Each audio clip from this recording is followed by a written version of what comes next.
start the recording. So although we did kind of a self-introduction last time, but it's not face-to-face one. Right. So maybe we just start with another self-introduction a little bit. I'm trying to memorize all the names. Okay, maybe go with. I don't remember everything that was on the slide. That's fine. That's fine. You just. But Kevin wouldn't even talk until he put it back up there. I refuse. Criteria. He's his grading rubric. Yeah, it's quite. Yeah, It's quite casual. Don't worry. My name's Blake. Bachelor's in mechanical from University of Tennessee Knoxville. Worked about 18 months in Morristown, Tennessee, in an assembly plant, engineering and assembly plant. And then got onto a centrifuge program here at Oak Ridge. Went to 12. It's been about 9 years on that program. Went to 12 for just under 2 years, and then came here for a different centrifuge program in October of last year. And I guess repeating myself from Michael and Drew, the only exposure I have to additive manufacturing is being near Kevin. A lot of additives. Yeah, so that's really about it. No hands-on experience with it. Good. Oh, so you are Clay or Clay? C-L-A-Y. How to pronounce it? I'm trying to memorize the names. Clay. Clay. Okay. Like okay. dirt. Okay, Clay. Okay. Scott Vanderland. Scott. Okay. And I got a bachelor's from Tennessee Technological University. Wow, a different university. In what decade? It was 2004. I was only 28 or whatever. Oh, I graduated high school in 95. I started college in 2000. Yeah. But I've been a mechanical engineer ever since. Worked at Arnold Engineering Development Center. Tested jet engines, and then did high vacuum space chamber stuff. Came here and worked at Y12 for a little bit, and that was terrible. And then we got a job working with a company called Armec, and they did manufacturing support and R&D support for the American Centrifuge Project. And then 3 years ago, got hired here at the lab, and we've been doing energy research ever since. So. All right. Thank you.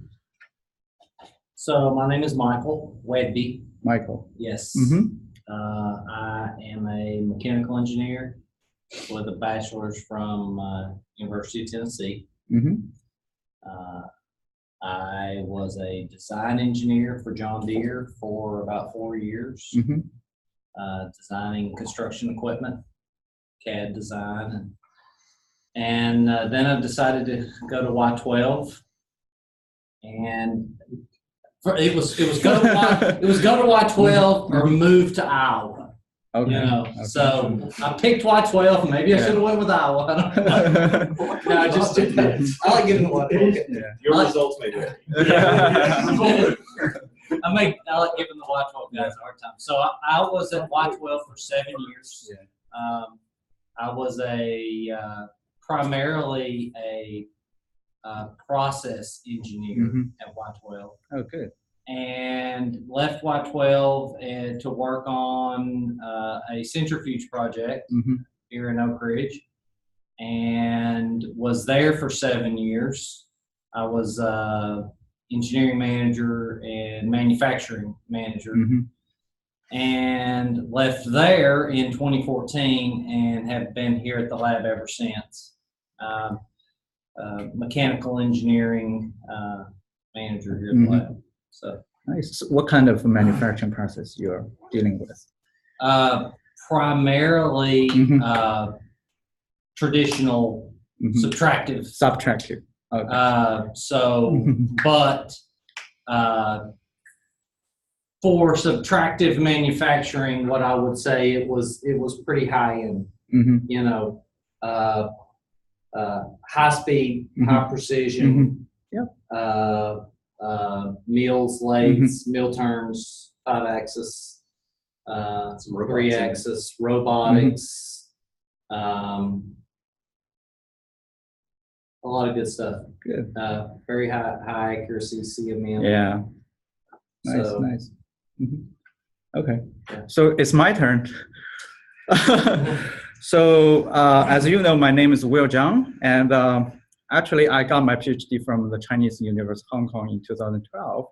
After that, I realized it's really difficult to find a job related to engineering in Hong Kong because basically there are a lot of finance, banking, accounting, but no engineering, no industry. So I decided to either go back to China mainland or go to somewhere else. And eventually I chose to be in US, and I joined a university at Buffalo, New York in 2013 for around 1 year. I spent around 1 year there, and then joined Purdue University from 2014 and spent around 4 years there. And last August, I joined Tennessee Tech Mechanical Engineering as an assistant professor. So my research is kind of focused on the design for additive manufacturing, smart manufacturing, cyber manufacturing. It's kind of more focused on the design aspects and the computational aspects of manufacturing. All right? Okay. So I'm Drew Winder. So first name Drew. I Drew, work okay. up at ORNL Mhm. at the SNS. Well, I got my bachelor's from Yeah. University of Tennessee in Knoxville. Mhm. Yeah. Went to the Bettis Atomic Power Laboratory for a few years. While I was there, started working on my master's degree from Georgia Tech. Came to Y12, finished it up there, then jumped ship to ORNL at SNS, and over there now, yeah, I'm definitely in the design engineering side of things. And, there's a separate team that does the manufacturing there. But I'm in charge of the Mercury Target engineering team over there. And I think last time you had a question like, what's your exposure to 3D printing stuff? So we use it a lot for test articles, whether it's like for fit or like for some of our test loops. And just about the first time anybody sees a target and figures out how expensive it is, like they always get a question, well, why don't you just print these things? Right. So Yeah, that's really good. Your mind blows. My name is Matthew Willard. I got my bachelor's from UNC Charlotte just a few years ago. I've been at Y12 for a little over 2 years now. I'm a process engineer in one of our machine shops over there. Kevin was actually one of the people that helped hire me into Y12. Okay. I'd worked for him for a few months while waiting for get ready for work. So I worked with him as far as some of the design work he was doing. And now in my current role, I'm actually a customer, so I get a lot of tooling and fixturing from Kevin. Good. Nice. This has been good. Your result there. So I'm Kevin Shea. I went to UNC Charlotte, got my bachelor's there, graduated in 01, and I went straight to Y12 from there. I've been at Y12 for 17 years, and the first 5 years I spent in the dimensional inspection group. So the products that we make, working with the customers, the design lab products, and working with them, going through their drawings, looking at tolerancing and picking out the right inspection processes that can meet those requirements, and getting gauges designed and things like that. And in that gauge design thing, I really noticed I like design engineering. I like the CAD, I like making models and that sort of thing. So in about 2006, I switched to the tooling design group. Okay. And so I went there, and conventional, at that time it was all conventional fab. But lifting devices, doing analyses on things, some simple machine designs. And then actually, I forgot to mention last time, but about 1.5 years of my time I spent at that centrifuge program because our workload got low and they loaned me over there. It's kind of a black hole. Everyone's been sucked in there somehow or another. I forgot we were there that long. It was 2 stints of about 9-ish months, 8 9 months. So yeah, and then in 2005, I got into, or 2012, we did our first additive design. And it was just a proof of concept fixture.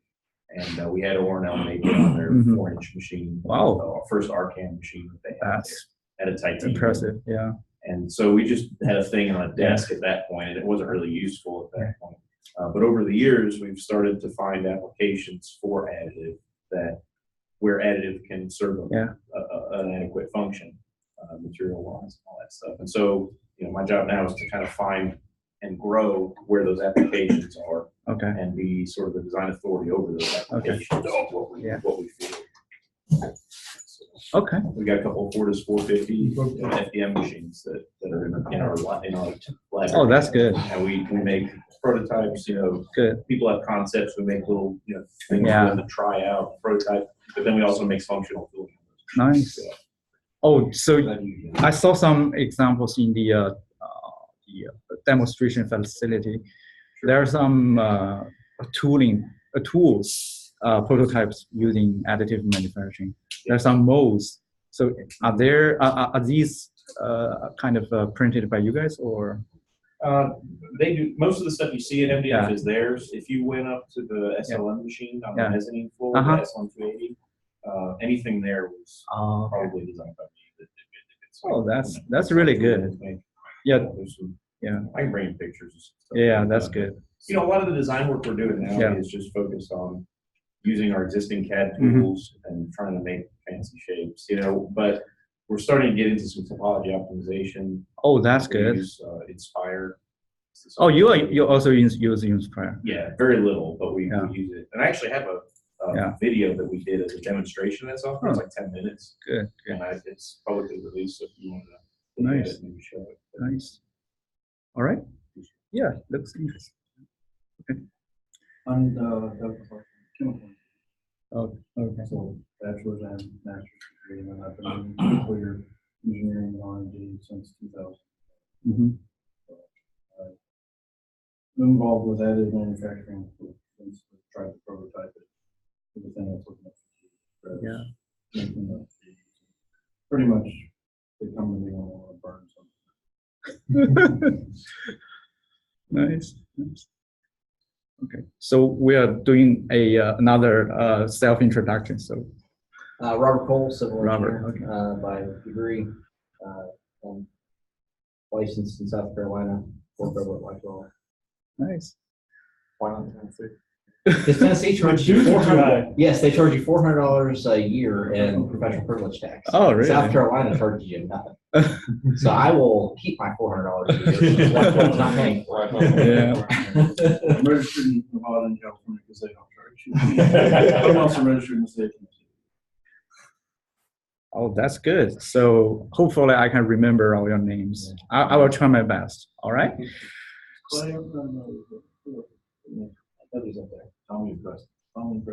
Yeah, but no matter how, I just recorded it in case someone want to review the class or someone else who cannot attend this class. Much appreciated. Thank you. So let's start with the project. I really think we need to discuss on it and to kind of make a confirmation on what we are gonna do. So let me show you some examples.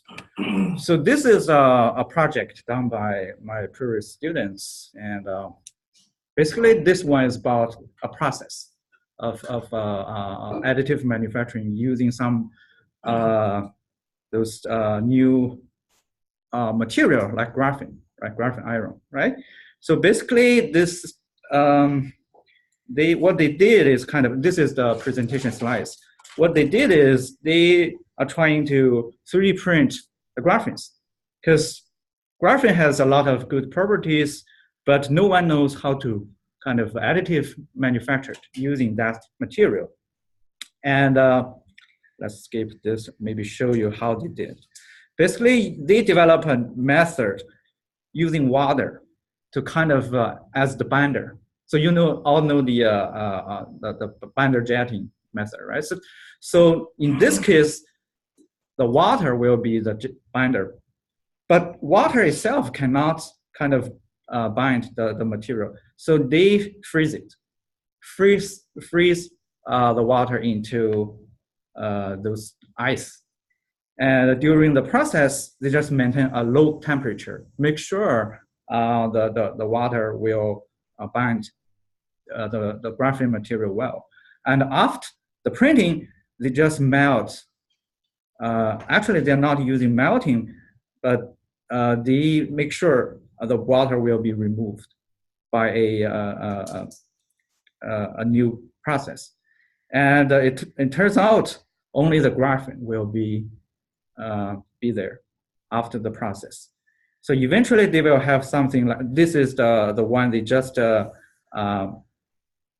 printed with the water and the graphene material, and then they use a freeze drying process, and this is the one with only graphene material. And it turns out, you can see they have the final shape like this. So that's a typical project that you guys develop some novel process, additive manufacturing process. It could be the case you have some new material involved, or some new machine tools, some new methods to mechanically additive manufacture something, some new working principle even, right? Like this case, not only the new material is involved, but also the new process, like the freezing and drying idea, right? It's pretty new. So that is the one kind of typical project you guys can work on. But considering the time limit, because we only have 2 months, right? We don't have 4 months as the regular semester has. So kind of if you could not finish the prototype in the end of semester of this summer semester, it's fine. But you have to come up with some idea. And of course, you need to review the literature. The literature review is very important for graduate students, because you have to know what you are doing is first is valid, a valid research problem. Second, it's novel, right? Without these two, you can never do a good research. So that's why you have to review the literature, understand whether your direction is a valid direction or not. And more importantly, get to know whether there's some existing work, what they did, what's their achievement, and what are the problems they have. Then you come up with a kind of a very comprehensive literature review. And that will be the part of the kind of deliverables. When you deliver kind of hand in your report, the literature review part has to be there. And it should kind of cover the most state-of-art work in a certain area. So that's I'm kind of combining the two projects together, because it's kind of before I just separate them. You could review a very different region, area versus your those hands-on project. But I think in this case, it's better to kind of put the two together. Then you won't, it's more efficient in terms of time. Right? So, the hands-on nature of the project. I know Kevin's got his own like 3D printers and such, but some of us don't, right? Or maybe I'm Well, we've got Elmer's glue and sawdust. Yeah. Actually, that's a point. So I strongly recommend you form groups, 3 to 4 people per group. So right now we have 10 students enrolled. So probably you can form 3-4 groups. That depends on your choice.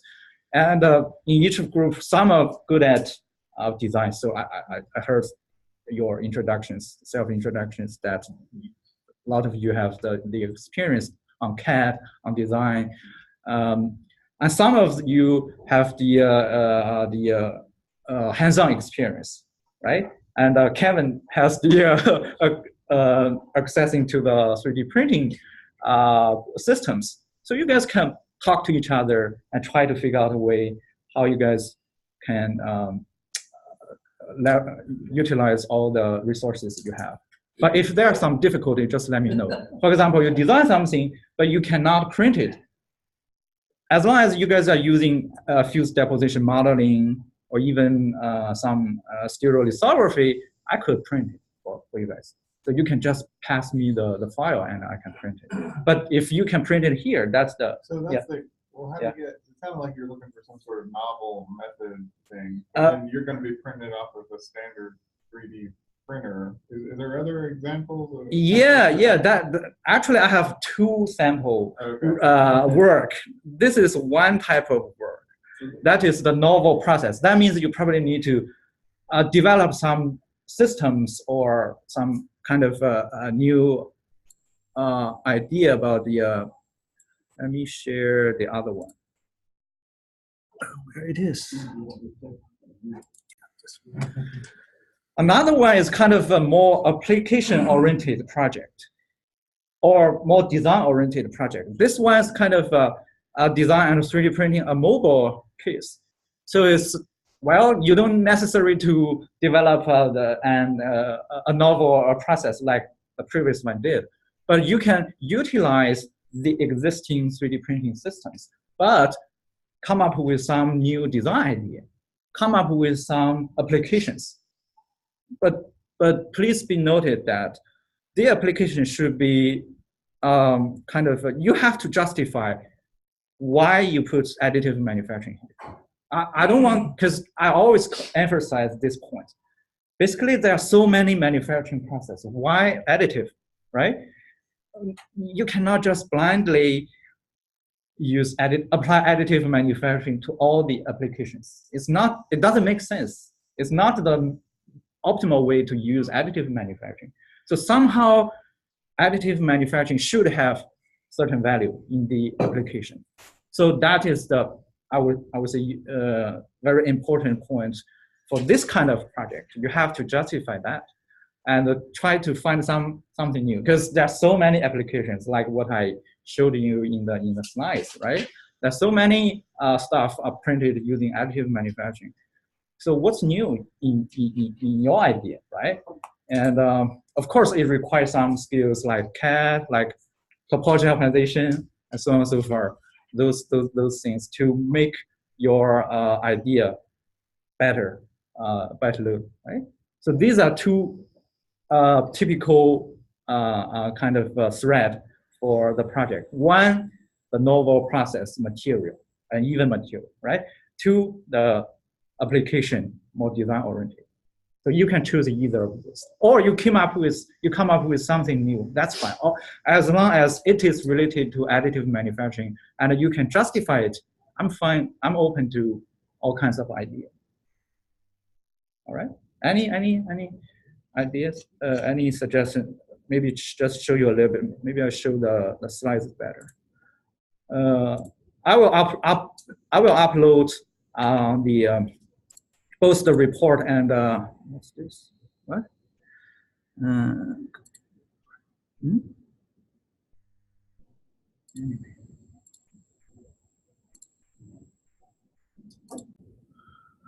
So this is the presentation for the project. Basically, their target is to kind of come up with some mobile kits for the education purpose, right? And how to 3D print a mobile phone, right? And these are components. These are all the components for a mobile device. And then how to lay out all these components, which makes the assembly easier, right? And how to 3D print the shape, right? Not 3D printing the electronics part, but only the external part, the appearance, such that you can easily, the kits can easily assemble the component with the appearance, and these are the kind of detailed design what they do. So this kind of again, you need to justify what's the purpose for this project? So obviously, this will not be some products, right? Real products, but it's more like a educational kits for children to learn design, manufacturing, and electronics. So it's kind of designed for those STEM education, right? So this kind of motivation justification part is necessary when you propose your work, all right? This is just an example. You can come up with any idea which you think is valid and novel, all right? Any suggestion, comments on this? Yeah. So if we have some, like I said, I would ask for fields and stuff like that. If we were to take one of the parts we have and run through the process of what would take to get additive, what sort of design modifications we have to make sure what sort of advantages we could get, you know, with the free complexity and stuff. Would that be a sort of design project? Yeah, that's fine. That's fine. As long as if you're choosing this way, then the design will be the most kind of where the value is. You have to justify it, right? The scary part for me is the design for the additive parts. Production strength or this strength. And that's very actually it's a very good direction to think about. So the material properties, how you design the materials, because right now we have the capability to actually manufacture those material with complex structures. Then what will be the material properties if you design some structures, right? Some material characteristic based on your design, right? Or some like those composite material printing. Actually, I'm working on a project. Basically, we are trying to embed those carbon fibers into the nylon material to kind of generate some reinforced material. So this kind of thing, right? How you do this, how you achieve this, and what kind of pattern you come up with to achieve better material properties, something like that. That will be another direction you guys can think about material, because I know ONL is kind of the place for the material testing, the material characteristic. You guys have all the capabilities and resources. If you can come up with something related to additive, that's totally fine. That's perfect, actually. Yeah, but again, there's all this stuff at ORNL and such, but not, there's all these other people working on that, right? So trying to figure out where we can fit in. Oh yeah. Well, yeah, that's a very, that's the practical problems you guys have. Well, if it comes to like fabrication, being block, if you don't have access to a printer and whatnot, but you have the design of your product, you got that followed. There's websites online, companies that are out there that have, the strategy money. Products, and but I'm not going to spend $20,000. no. I mean, like Austin Renfro, the guy I worked for, he designed and printed the topper for his wedding cake. And it was a flat thing, about this big. And it ended up targeting water. I had to build a bubbler this big, and then charging like 5K. No, I mean, you could be less than $100, something that big. No, that's metal. I mean, that's what we want. Oh, metal. Yeah, for metal, it's kind of well. For metal, I don't know. It's really expensive. We can just work on the design. Yeah, on the design. If you just want to print something in plastic or some polymer, you can send it to me. I have the printer which are available to print. I mean, like, to me, if I want to do a project, it would be nice if it's also useful. You can use your own funding to do that. Anyway. Well, but if I can work on the design of the project, it's just like, here's the design, here's the changes we make. I can print one out of plastic myself and got show your you what it point. would look like and do the analysis on like what issues. Well, your project could be a proposal to your management.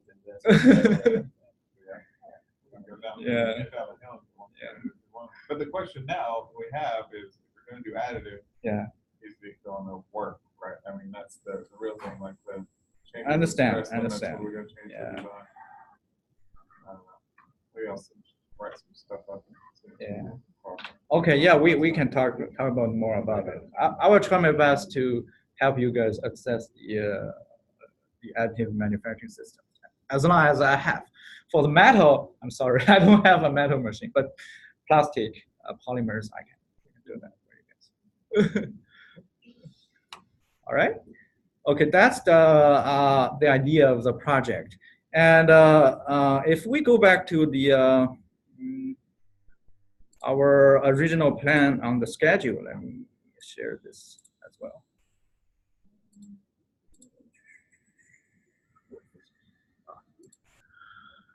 So we used to have a literature review project presentation in the 7th week. Right now I'm thinking about to kind of have it's like a midterm. Basically, it's quite risky. We just have one presentation in the end of a semester. It's always better to kind of have some milestone.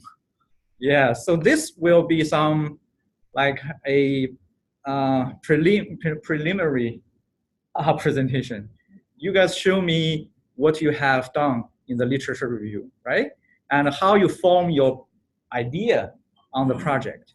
And what's the status you are current at, right? Then I can give you some suggestion.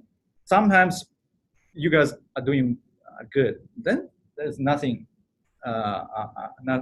there's not much I can see, but I can still give you some comments or suggestions that you could do better, you could improve it, right?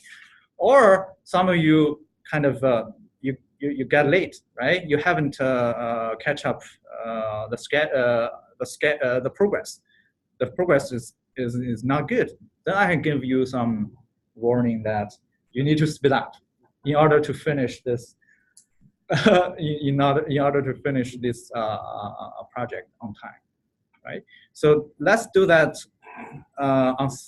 in the 7th week, such that you still have approximately 2.5 weeks or 3 weeks to finalize your project. Because in my experience, well, I don't know whether you guys used to work like in that way or not, but my students used to work the most of, used to finish the most work in the last week.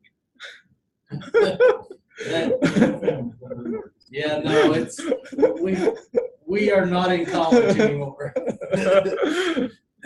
We have nothing else to do between now and that last week. Yeah. But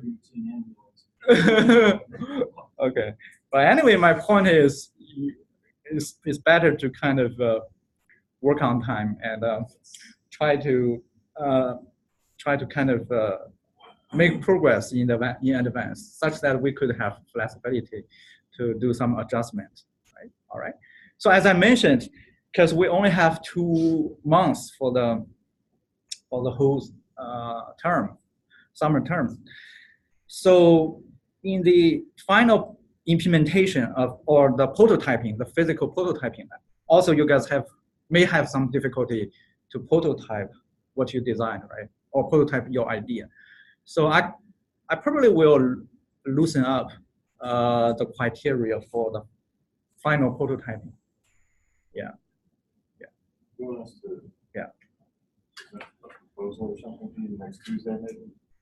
Kind of spend a week dividing up into our groups. Trying to figure out yeah, but yeah, I think you don't necessarily to come up with the proposal that fast, but definitely forming the group, and try to come up with a way that you could best utilize your resources and capabilities. Right? Make sure in one group there are someone working on the design, someone good at the hands-on prototyping, someone has the privilege to access the 3D printers, and so on and so forth. Or you have difficulties, then let him know. Well, then if you're loosening the prototyping requirements, yeah, and then that seems to remove the necessity of having somebody with a 3D printer.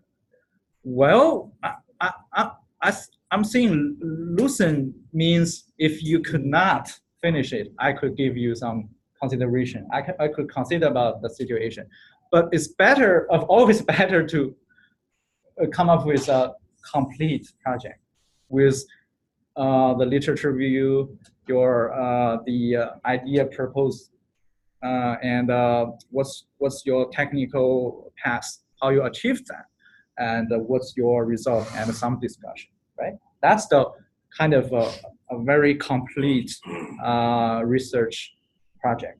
But if the last part, due to the time limit and the resource limitation, I could loosen up. But in the very beginning, you cannot tell me I won't do that, right? It doesn't make sense, right? It's too early to see that.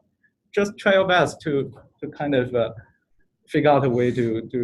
Well, if we're after something that finally we would normally print in metal, but we printed it. Yeah, that works. Demo or something Yeah, like that. yeah, that's fine. I mean, That's I think fine. It's a completely different additive process, right? I mean, Yeah, that's fine. That's fine. Because that's that counts to the limitation, resource limitation, right? That's fine. Yeah. Okay. Any other questions or comments on this? We still have time to make some adjustment on this.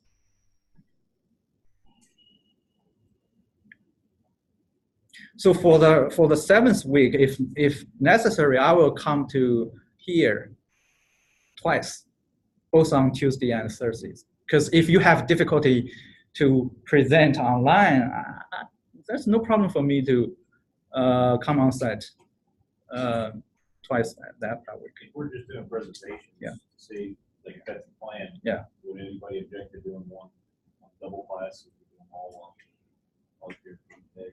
Yeah. I don't know. Plan ahead, I can probably make that. Yeah, I think the plan ahead is gonna be the Yeah. make time. Maybe I can sign everybody up for class, everybody's looking at. no, that's fine. As long as it's on Friday, we're good. If we do it on Friday, that'd be awesome. So then we run the numbers when it's the 7th week. Yeah, that's good. That's good. It's all coming. Like the 17th of July. something like that. So for the homework, it's kind of straightforward. Just something related to the lectures. I will choose some content from the lecture, which I think you guys need to have better understanding, and then I will let you guys to finish the homework. That's quite straightforward, and probably I will give you the first one after this week's lectures. Right?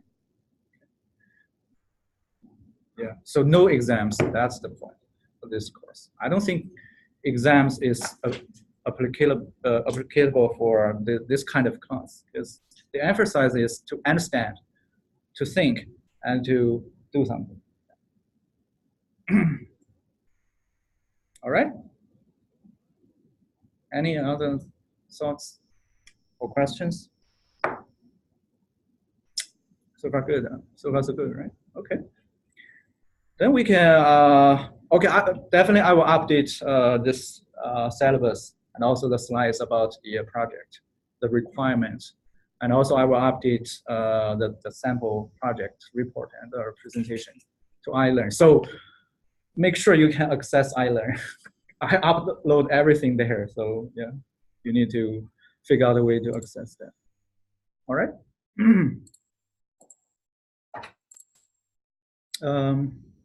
Okay, let's go to the presentation. So first of all, I would like to clarify this one. So some of you ask me about what kind of material this one, this application adopts. So basically, I talked to Eric, this guy. So he confirmed with me that they are using SLA. PLA, I'm sorry. So what is PLA? Basically, PLA is, let me share the website about it. When I tried to some of these lights, so that's Fine. Oh yeah, thank you. all the blind.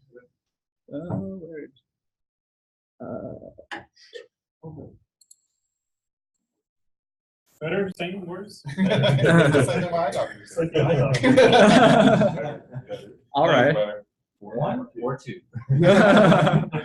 All right. So this is the material. Basically, this the polylactic acid. So this is the material they use. We used to call it PLA, and this material has it is biodegradable. That's the biggest feature we use that. So I guess I will go through the slides. Yeah. Not the video. So were they making some sort of food or something? Yeah. That is what I'm about to pull up. I guess it was some sort of solid food, so that they wouldn't degrade Bas- the funnel. They're making cookies and crackers. Cookies and crackers. Where are they pushing food? Is it like dough? Basically, you can see here, the transitional funnels used between the high bead weighting and bagging of bakery products. So if we go back to, I don't know whether there's another one. No. Basically, it's something like, see, this is the part, and where the cracker and cookies will go through to here, and then to the bagging area. Yeah, because I saw this on the thing, and it's like an outrageous sort of saving. I think that from what I could pick from it is that they switched these between products. So you had one funnel that was for this cookie, and then maybe you had a gluten-free cookie that couldn't. Yeah, so you switched the funnel, and so they had all these different funnels. And they went to custom sizes. So having the ability 41 years. Yeah, so maybe I just share the screen. Those food processing plants. Yeah, but the thing is, although they have different maybe I share. Let me finish the share first. How to share the screen?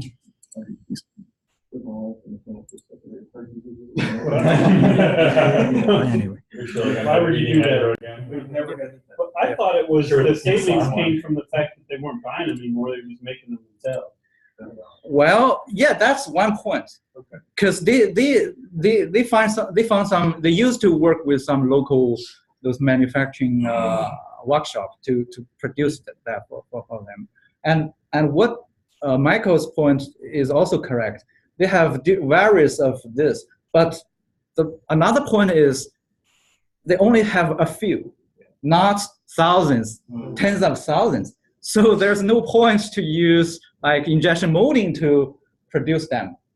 That's why their cost is such high, and that's why they could have this time and cost reduction. They were also buying in batches when they were doing it conventional. It sounded like, which is it said that they print them as they need them, sort of thing. So it's more of like an on-demand cost. Yeah. But is this really an issue? Just in my head here, it's really an issue where the materials wrong because you're wearing them out. No, it's because you can't pay to have an injection molding house make a mold and run 12 hours. So why use plastic? Why not use stainless and sanitize it? Yeah, that is what I'm also I don't know neither. Yeah, why they use plastic or why they cannot use some other stronger there may be material. A reason like a metal one might break the food, and that's not. That could be a reason. Breaking, they may be aware. Yeah. That could be a reason. Yeah. Yep. Or food. Exactly. So basically, why I was kind of interested in this application is that we all talk about those complex geometry using additive manufacturing, but in this case, it's kind of in opposite. It's so simple, the geometry, right? But it still has value using additive manufacturing. And that is actually one of the main reasons is because this unit versus cost curve, right? You have to think about if you only have very limited units to manufacture, then maybe additive manufacturing is a good choice, no matter how complex or how simple the geometry is. Right. All right. Okay, let's kind of continue our. Yeah. One thing though, on that, they say they're the front end of that. They talk about the 30-something thousand versus 2,000. You mean this one, right? That the design of that and the modeling and the programming can't be in there. Yeah. I don't. You can't This is a do. sprint value. Oh, come on, I mean, that's like, you can have an intern bang those funnel back. True. They never, and that's one of the problems with paying across the complex. They never add in other costs. They didn't add in the fact that the FTM heads wear out. They didn't add any replacement costs. No prorating. That's never been through a project just or anything. Whereas I guarantee you, it is in that $31,000 cost because that vendor that they bought it from, he put in there money to buy new cutters and money to buy replacement, everything that he needs. If that plastic tears up his mill, he has to clean it out. He paid for that. He paid for all of those things with that cost. So it's the energy to run the machine. But I guess what I'm talking about is, let's say it costs $30,000 for both of them to get the design up and ready. Correct. So you got to do the CAM, the computer machining modeling to do the machining. You got to do the same modeling and programming to do so then it's like a 60 versus or 50 versus $40,000. You don't see it's not 500%, it's 50% better. So in this case, it's still probably better. But if you really add in all that front end stuff, it's not 10 times better. It's maybe 2 times better. And every application is going to have its varying degree of how much CAD modeling will I have to do, how much programming will I have to do. So it's a very case by case basis. Yeah.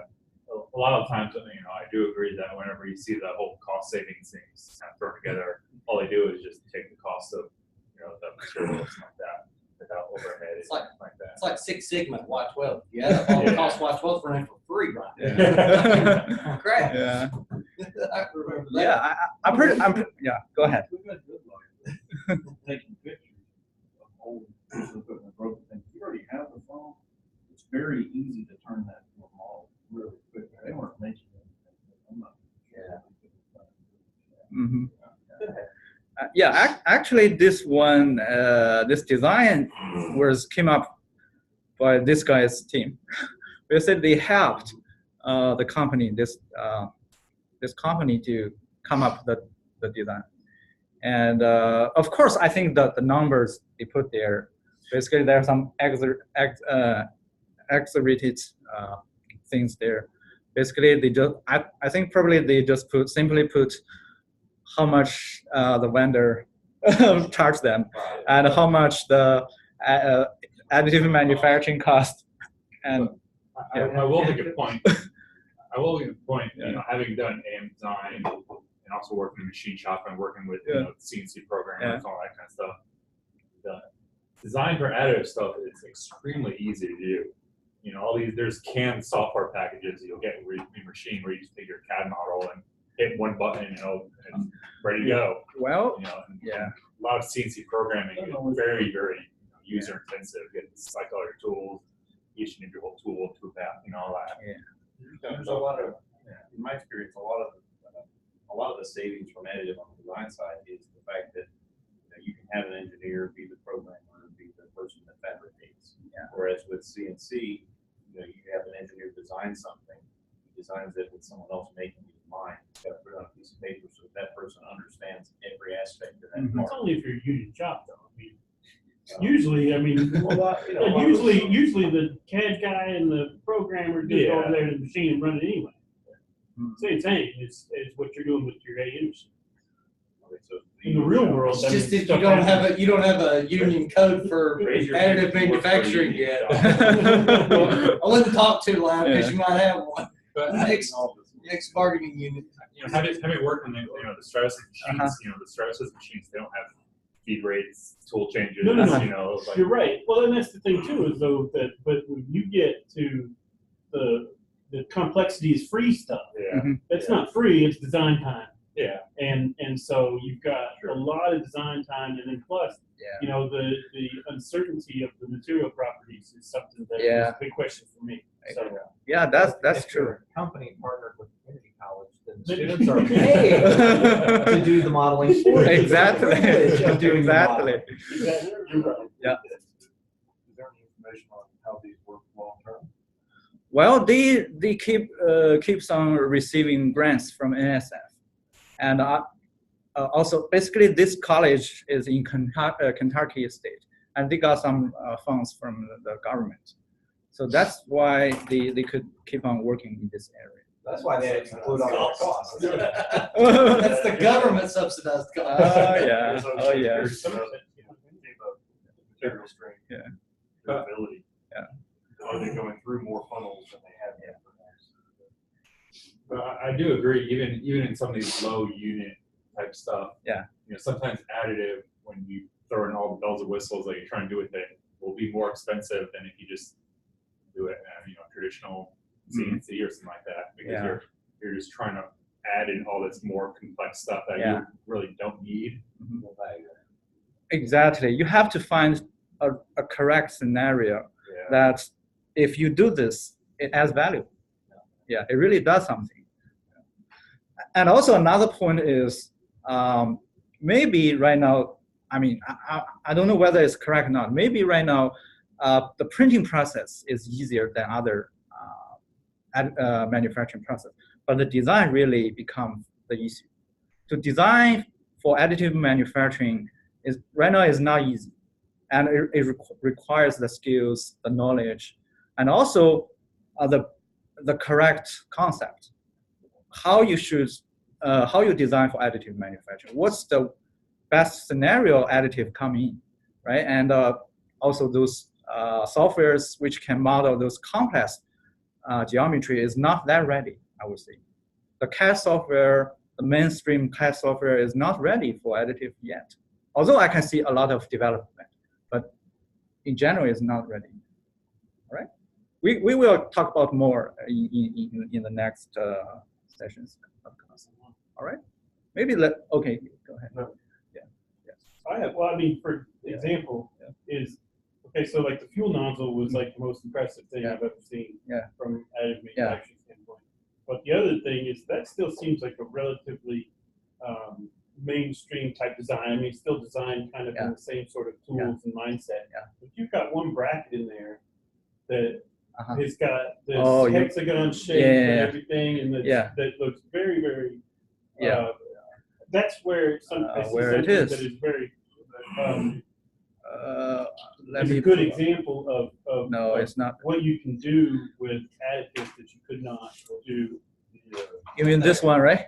No. You mean this one, right? Similar, not that bracket, but there's one that's got that's more. That one's good, but there's one that's got more. See, I still look like I could forge that. Oh, okay. So, but there's another one that's. It looks like you've got some screw holes here. It's page 19 on. Which second slide? Okay, let me do that. Page 19, lecture 2, right? It takes some time because those IT people installed tons of those antivirus software and make this good machine. Your IT people are doing stuff for you. Okay. I learn actually is probably faster. I've got it pulled up. It's terrible. It's kind of yeah. You're right. Maybe I should. I learn. Oh, finally. Back to the previous example, they lucked out because somebody paid the FDA about $100,000. $19. Yeah. Which one are you talking about?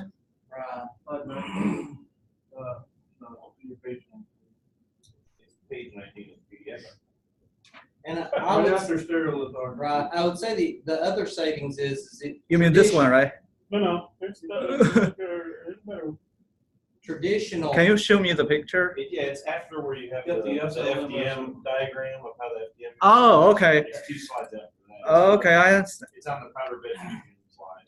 That really could have been, can you imagine, for the biggest funnel, can you imagine the You mean this size one? You mean of this one? material? Okay, there we go. Yeah, now that.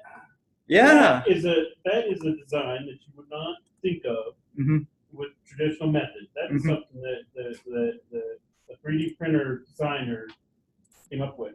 And then you start thinking about, so if I do this, this hexagon lattice here, what does that do for my strength? And how does that make this work? You know, that is something that looks very beneficial from 3D printing rather than a artsy fartsy thing over here to the right and some cool little hand. It's a shower door hand. Yeah, I think right now there's some software like Inspire and Autodesk softwares. They are integrating this kind of functionalities with those cellular or lattice structures into the design applications. Because with my modeling software, that would take me, I bet you there might be a simple way to do it eventually, but it would be very difficult to do that right off the bat. Yeah. And so if there was, that's an example of the design engineering that can be done in the 3D printing world. It's not readily. I think what's going to happen is it's going to turn into give us your loads, constraints, and all that. Mm-hmm. And here's the volume where the part can exist, and the software is designed for whatever shape it needs. Sure. I don't know, once you do that, and you've got your designer designed it, I can take that back out the way it came in through CAD. And then put it in thermodynamic modeling, put it in heat transfer, put it in airflow, Absolutely. and everything else. So what they're coming up with is multi-physics versions of power that does that as a design part. So it's already, and it gives you, I've seen some stuff, there's a guy, Ted Blacker, over at Sandia National Lab. He's got a software that's called Play-Doh. And it's doing that multi-physics thing. What it'll do is it'll say, all right, now you got, it'll create this array of different design options for that thing. And you decide, it's like a Gantt chart or a decision matrix. It's like, which one is more important, weight, or thermal conductivity, and you start to pick your designs based on those decisions. Is that a same idea? Yeah, it's free to use for gov people. So what Kevin suggested is kind of the new trend for the software side, design software. Basically, what you suggest is so-called the generative modeling. That is, you specify, the designer specify what's the requirement in the multiple physical properties, and the software generates the structure, the shape for you. So it's kind of intelligence there. It's not just because right now the current CAD is and CAM is kind of. I would say there's no differences using that software versus you are using a hammer or screwdriver. Basically, you need to do everything. You need to use your knowledge to specify the parameters. You need to tweak all these setup, and you need to know exactly what it looks like. The software purely tool, it has no thinking. So how about we have the new generative modeling tool that you give the requirement, the detailed geometry, the shape will be automatically generated. So that's a very, I would say, very interesting and exciting idea of the current trend. Okay. Yeah, we could have a 5 minutes break if you want to. We can keep on discussion, and also you can take a break.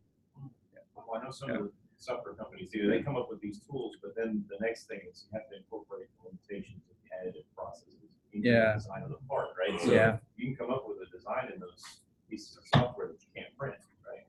So now you've got a thing that you can only use additive manufacturing to make, but you can't use additive manufacturing to make it. It's not, it's got the wrong angles and things like that. Yeah. Traffic powder, Yeah, exactly. Yeah, that's correct. All all these additive manufacturing process has its own limitations. And you have to know this limitation when you do the design. Otherwise, you cannot even successfully print something. Yeah, that's really difficult. I used to talk to a guy from Louisville, University of Louisville, and he's managing the additive manufacturing. What's the name? Basically, they have all kinds of metal printers, and he discussed a lot about how to successfully print something. Even that is challenging right now. You have to set up the correct parameters, and also the geometry of the part you're going to print is also restricted based on certain machine. So you're just talking about if you have a design, yeah, things you have to do on the machine to make sure you don't build failure. Exactly, and also your design has to be adjusted, like like you suggested, some angles or some feature size, and so on and so forth, has to be adjusted according to the machine. And it's hard to just tell someone with those limitations. It's almost like you gotta fail, make some failed builds yourself to really understand. Yeah, yeah. And I'll tell you what, there's some things like the fellow I work with, Austin. He'll say, I'm gonna print this geometry, and I look at it, and I'm like, ooh, it's probably not gonna work. And it's like, let's just try it, you know. And because the FDM is so cheap and easy and quick, we just try some things. And I'll tell you, I'm still surprised every day. I get surprised that wow, that thing printed. I can't believe it. You know, like I expected that to be big cost. Yeah, and it ends up printing nice. You know? I think there's a big gap between people's concept versus the actual capability of additive manufacturing. People thought, oh, it can do everything. They just pass whatever file to the printer system, and then just wait.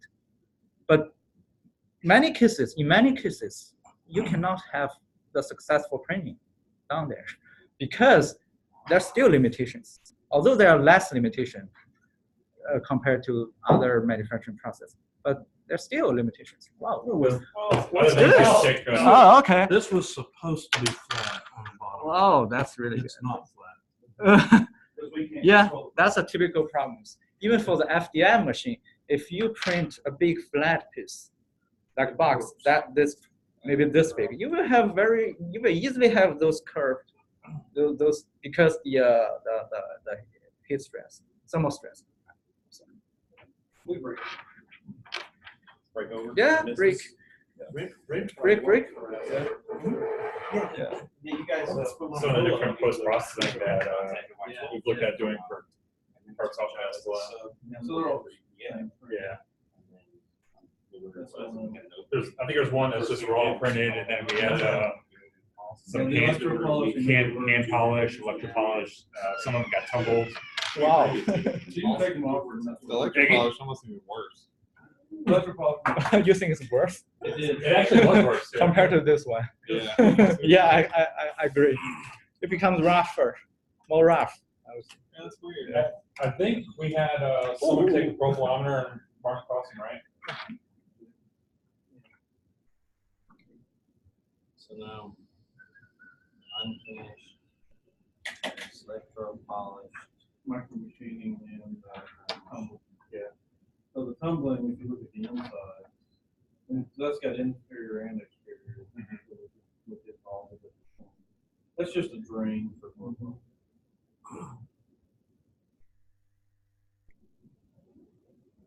It's just a drain, like a They're upside down, so they're. Overflow for sprinkler, cool pan. sprinkler inside of the Yeah, glove keeps box. the tools or things from falling down in the drain. Yeah. Right. Yeah, they're all upside down. It doesn't really matter. So did it really need to be slick when it's just a drain? It has Doesn't. hold up. Contamination. Okay. So this is a, That's a $10,000 exercise.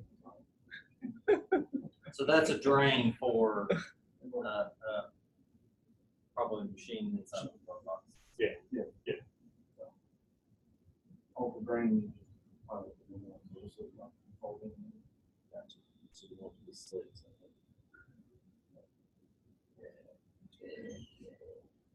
they can polish, I think, for like 3 hours or something like that, right? Yeah. Yeah, that's $2,000 with polishing. The micro machine was my favorite, but it didn't do great. Yeah. The arrowhead was one that we took pictures of. So it's a real arrowhead. We just took pictures of it and sent it to the train. So as the cost is so high for using this kind of machine, so people have to really think think how to use this in a good way, in an optimal way. I mean, for us, the cost of us doing anything is extremely high.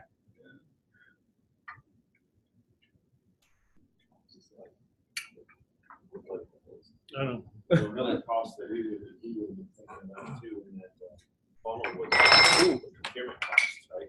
Yeah. So we have an army of people at Y12 that are in the procurement department. So whenever you buy something outside, and send it to a shop, just going outside to get something costs money. So it's like sending something up to the designers, you know, that you just talk to them on the phone, they charge 8 hours, and then. So one of the reasons added is the pricing on that for certain departments. We had huge variability in the purchasing. And so we would throw out 90% of the law. Because it didn't mention all that. Where's your quality control? Or quality assurance at that point? Quality assurance is the one that's throwing out all the. Right, what I'm saying is that, well, what about your buyers and stuff? Should say, hey, look, you know, We don't buy enough in quantity and we're paying them a buck to deal with, so unless we buy a crap load, nobody else does. And then your QA program is only as good as your litigation team. which also costs money too. So we That just is- go out and buy a whole bunch of stuff and then throw out the ones, you know. That's even what I've learned here. Is That's that the unbelievable. cost of sending something back is so high, you just take Dude, the deal. I got $400 worth of drills, and they're like, don't even bother sending them back. It costs too much to send them Yeah, back. it costs you. When we order the wrong ones or something. No, this accelerometer that Blake had to have for this one application, they get the thing and they're putting it together and the connector's busted. He's like, look, I've got one on my bench. I'll send it to you. You can use that till your new one comes in on one. Boom. So I You guys love just aren't nice this. people. Maybe that's what. The problem is the, you use knocks out No, Mark Some- told me. Some companies work with us because we spend a lot of money. But I wish they kept the Ones same that are rate. more You've seen part. job problem. Shrink. Again, I think that's, And the I green think part that it comes on is significantly different. the customer. I think that. Exactly. I've seen So- that. It can be like 50% change in invention. So that. I do the same thing because this should check is so poorly written. non-bond.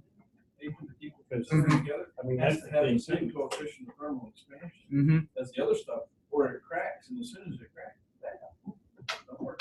So what process was that? This is centering, this is like axon. Designer Jim. This right here? Oh, No. those are SLM, selective Those are- laser melting. Yeah, that's the The laser powder bed. more Right. expensive one. Basically, this is made by one of these methods, SLM or SLS, or you, I don't know which one. So we're doing EV now, but those are SLM. Okay, yeah. But this one is kind of you just use the binder plus the metal powder and make a green part first, and then do a sintering to melt the powder or metal powder and burn out the binder. I think my favorite one Yeah. that we're trying to do right now is print this, and then come in with an EV, and as opposed to centering it, whole centering. Yeah.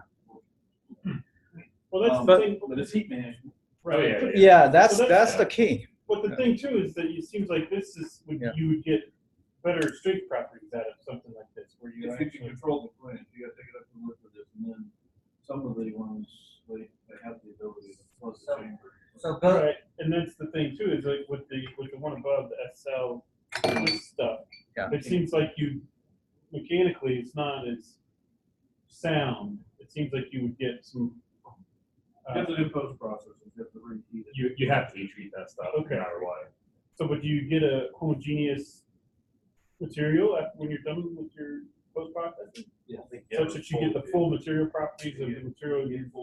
So, if you grab the one that's micro machine after effect, yeah, you can actually get the grain structure, as long as you're holding the temperature and the build chamber at the right.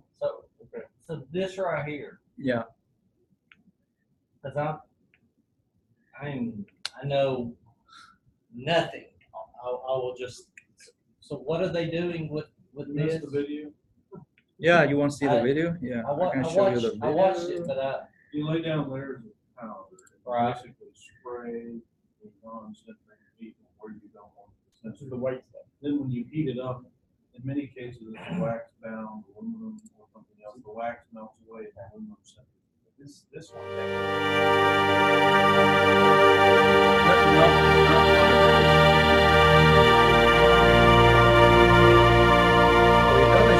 Metal 3D printing could change much of the world around us. I think you're just stuck in your presentation. Oh, They yeah. have one of these over at MD. They won't let me touch it. All right. I'm trying to get another thing around it. yeah, I watched. You watched, right? Yeah, I watched. Yeah, we can discuss more. But also the SLA process. Metal 3D printing could change much of the world around us if it was fast enough and cheap enough for mass production. Introducing the production system, powered by single-pass jetting. At up to 100 times faster than laser-based systems, it's the first metal 3D printing solution for mass production. It works by combining 2 powder spreaders and 1 print unit into a single-pass system to both spread metal. Let me, I'm sorry, let me kind of share this screen, because if someone happened to look at, So figure out how to 3D print pro. Like existing metal 3D printing, there is no wasted motion with single-pass jetting.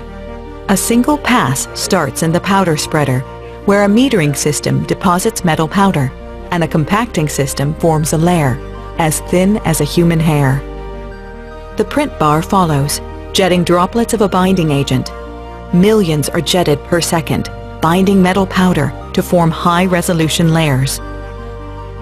Anti-sintering agents are then deposited, making it possible for supports to fall off after sintering, saving hours of post-processing.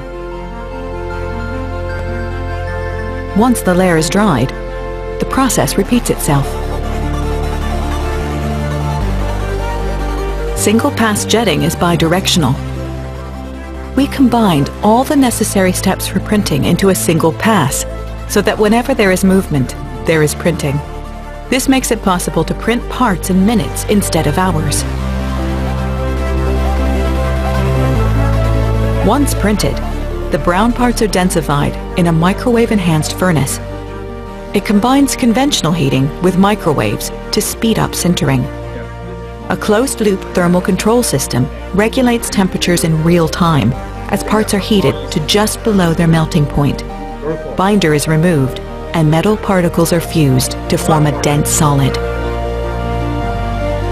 The production system is cloud-connected. Sophisticated software manages the entire workflow with profiles that are tuned to every build and material, from the printer to the furnace, delivering dense metal parts.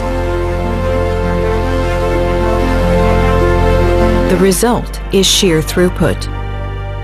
In the time it takes laser-based processes to produce just 12 impellers, desktop metal single-pass jetting technology would have produced over 500. To date, metal 3D printing has been too expensive and too slow to change the world around us. At up to 100 times faster than existing technologies, the production system unlocks the cost per part needed for mass production. For the first time, it's possible to go to market with metal 3D printing.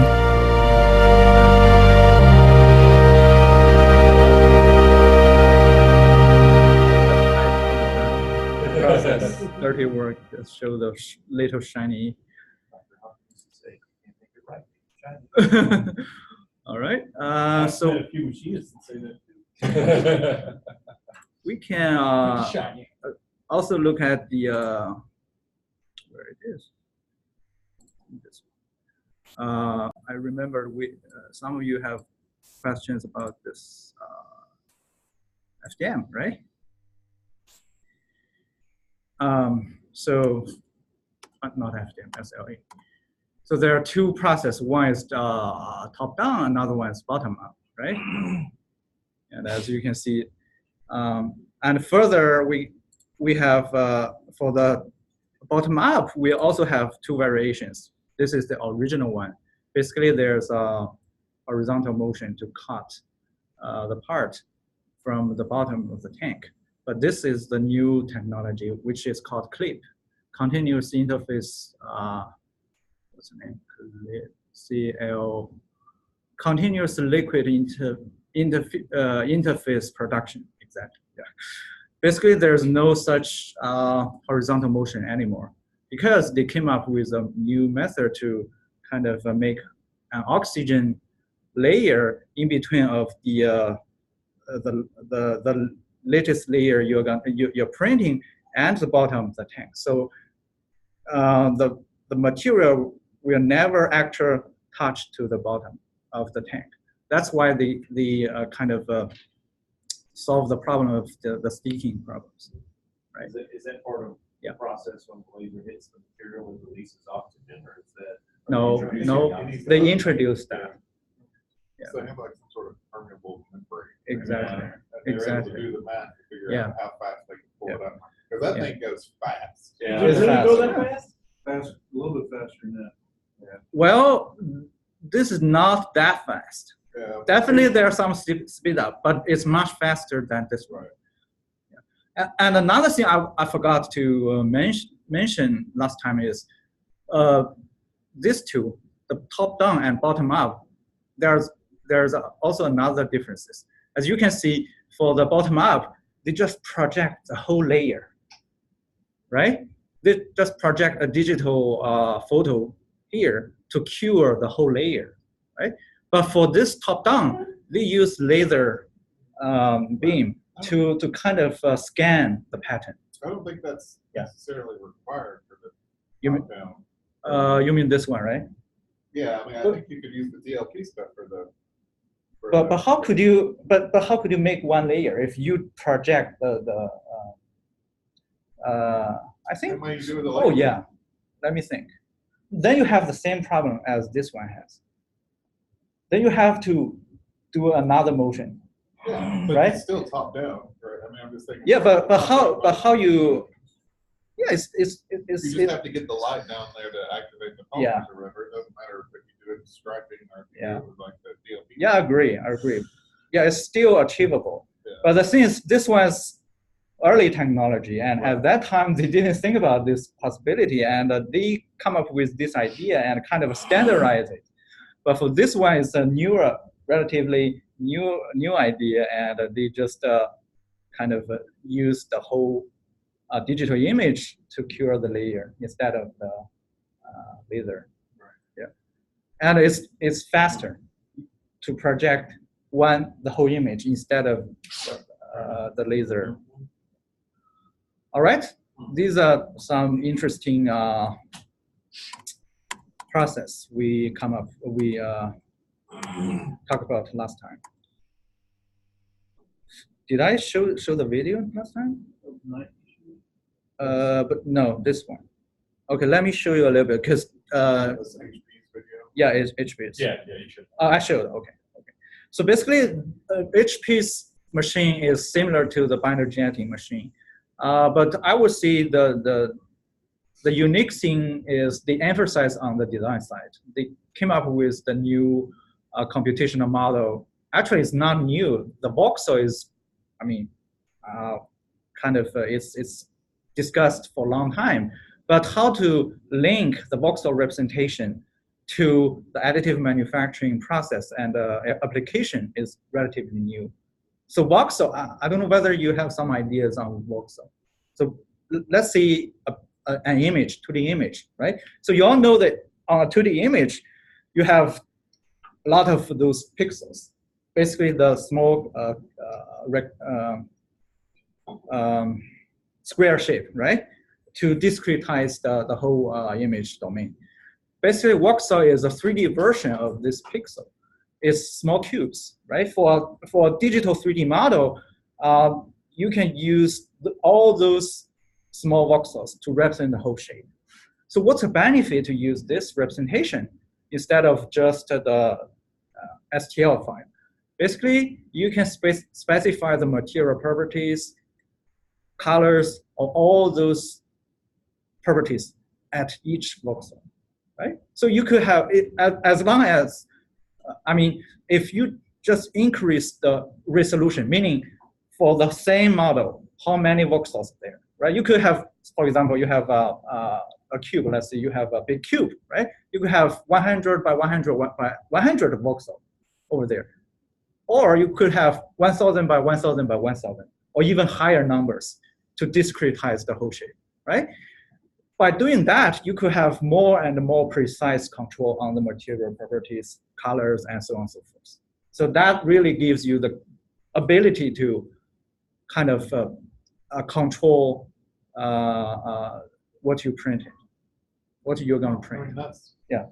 I guess that's the design side. You can break it into multiple. Exactly. The real benefit is between doing that and just doing like a normal boundary representation thing. But the hard part is then how do you print all those different things at the same time, right? Because here they're talking different electroconductivity, translucency, like different colors. Same way you do it with a 2D piece of paper on your printer. You print it 300 by 300 resolution. I know, but that's not But the hard part. The same thing with you've got to do the same thing in CNC too. Usually you break it down. You've got step size, right? So it's doing point-to-point stuff. You get finer resolution, smoother by making stuff. That's why It's just managing resolution. Yeah, exactly. Infinitely accurate. There's no way to have an infinite accurate results. Definitely there will be a resolution, minimal resolution, which the machine can process. And it has to be compatible with the one you use in your design process, such that what you designed could be achieved using that machine, right? So you have to consider about this. All right? So let's move to the next slides, which is more about the computation and design side.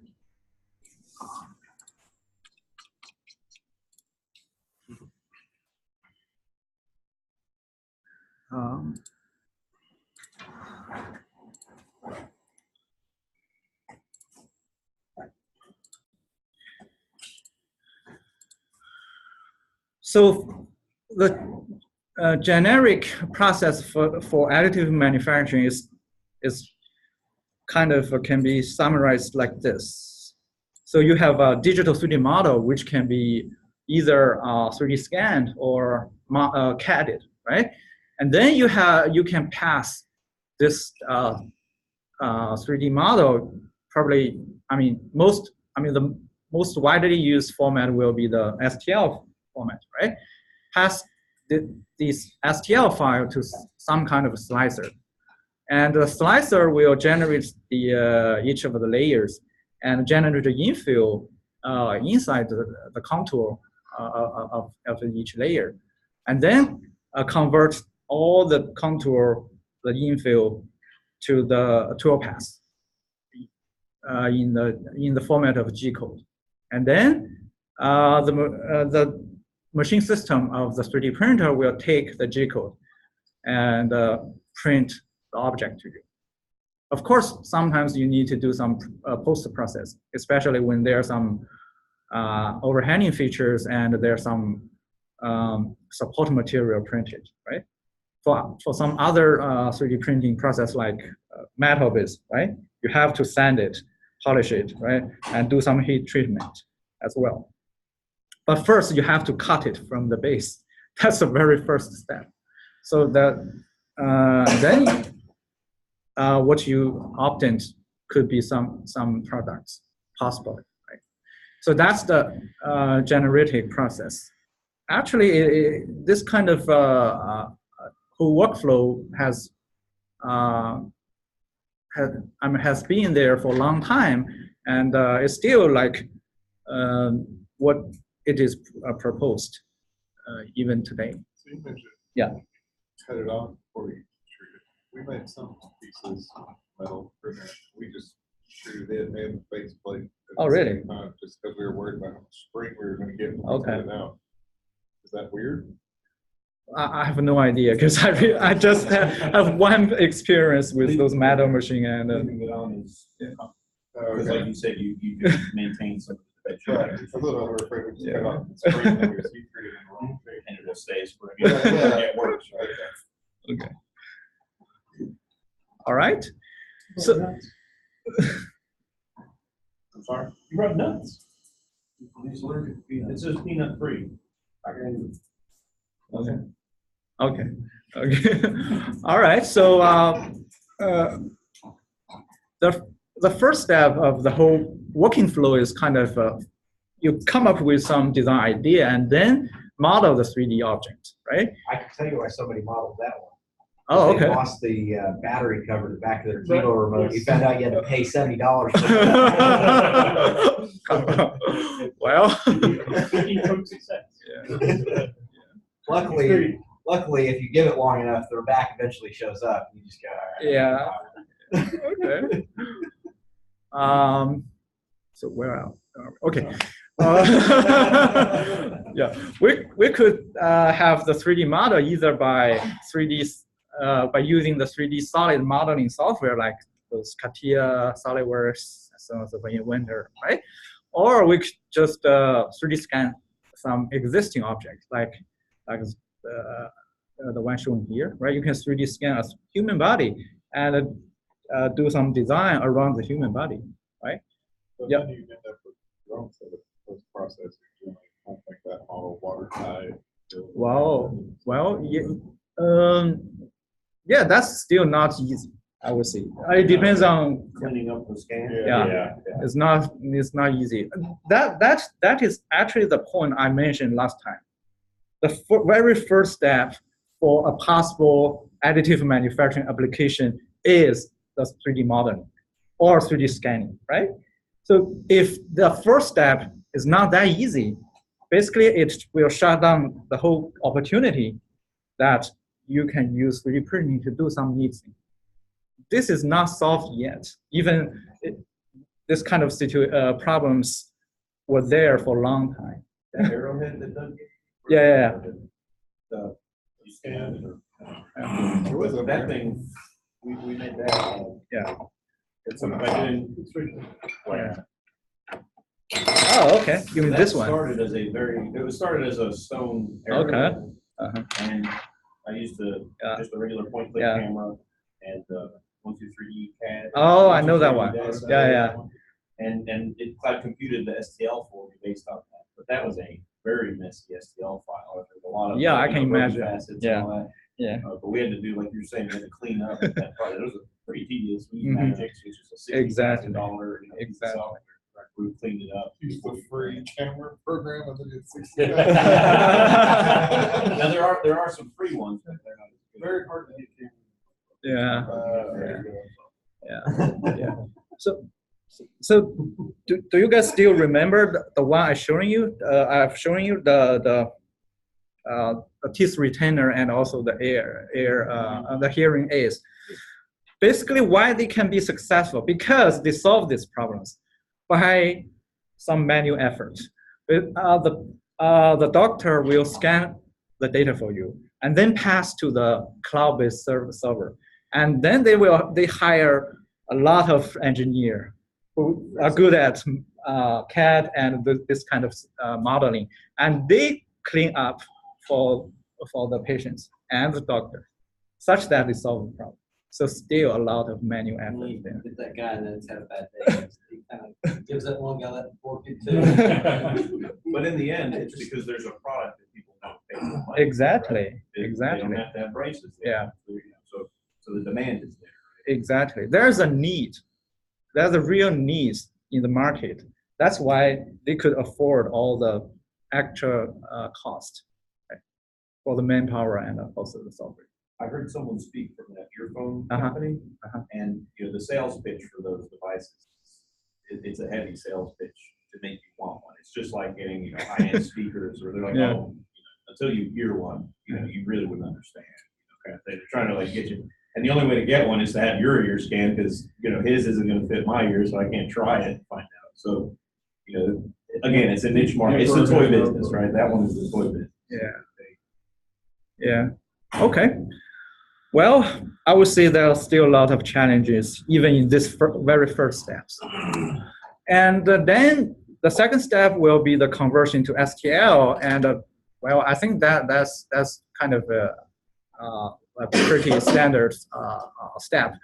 Basically, you could always convert, I mean, the CAD data to the to the STL file. And by the way, the STL file actually is derived from this stereolithography. Basically, 3D system is kind of. I want to make sure it wasn't. If it was a parking issue, I thought that could have been somebody here, but I don't think anybody parked medical. So everybody's going to start it. Wow. So Kevin, didn't you say there was a new file format that was starting to catch on? There's a new 3D files format. Yeah. You mean the one initiated by Microsoft? Is that one? It's got the character, the number 3 in the top. Yeah. I think that is what we mentioned. I know ASTM's been working on kind of a new standard for file formats for additive. No, not mine. I don't remember off the top of my head. I thought it 3DS. It's kind of, yeah, I don't remember the exact name neither, but I remember there's some number 3 and maybe DS something. 3DS is PlayStation. Yeah. I would guess that was 3D system. This was it's kind of. I think they were trying to put like more spline type stuff in there. Yeah. Instead of, you know, STL's about all those triangles, right? Yeah, because so they're trying to incorporate more organic curves. Exactly. And also the SDM could be in a very large size. That's a very big issue. And also STL is only the approximation.